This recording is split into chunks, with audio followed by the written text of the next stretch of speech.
Hey, so we're going to talk about Spillman today. We're just going to go over a couple of these toolbars and some of the screens that we use most commonly. So starting off, you can see we've got our toolbar here. These are some of the screens that we use most often. Over here, we also have a toolbar, and they're kind of the same thing going on here. If you go to the toolbar here, you've got a night mode, which you can use at night. Otherwise, the screen shows you the same thing that we've got on this toolbar down here. So we'll start off just by looking at our dispatch screen. So you can see we've got a call here, 7805 Royal Street East.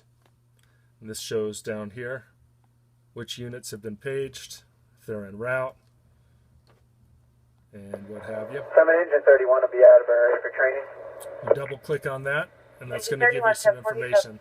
That'll happen for a medical or a fire call. So it gives you the information when you double click on it. You hit the back button, you go back to the dispatch screen. You go over to the map screen here, and this is going to show where the call is. It's going to show you who is paged, who's en route, if they've arrived, and then over here you're going to get the information. So if you had a medical, you would have all the patient information over there. If it's a fire, you'd have fire information, etc. Over here also shows the status of your vehicle. So engine 34 has arrived, our ambulance is en route. So as far as the map's concerned, you've got a sub toolbar here that you can go through. Here's your magnifying glass, zoom in, zoom out. And then you have the hand. And these are the three functions that you're most likely to use. So right now we've got the plus on the magnifying glass, and you can either draw a box to zoom in, or you can just go ahead and click right where you need to go. So 7805 Royal Street East is station 34, and it's right here. The fire icon is over here. So obviously they're not always right on, but these maps are fairly accurate. So the best thing to do is to pay attention to the street addresses. So obviously if you're going over here following the icon, you're going to end up at the wrong place. So make sure that you follow the addresses and not always the icon, because they're not always accurate. You take the hand, click on that, and then you can pan and move around.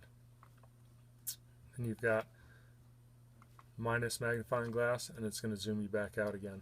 I find it's easier sometimes to use these maps in the map book because you get a good overview rather than having to flip through pages.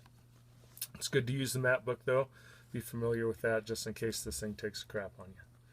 So other than that, we have the search function here.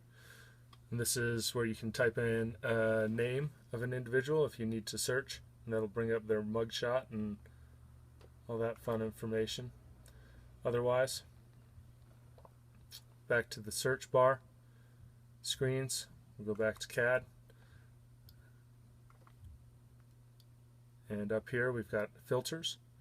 So if you go down to the filters here, you want to see all calls. That's showing you everything that's going on in the district right now. I like to keep it down to just my agency's call. It's just easier. The screen is cleaner, so I can see what's going on. It's not quite as confusing. And other than that, have fun. Enjoy your day.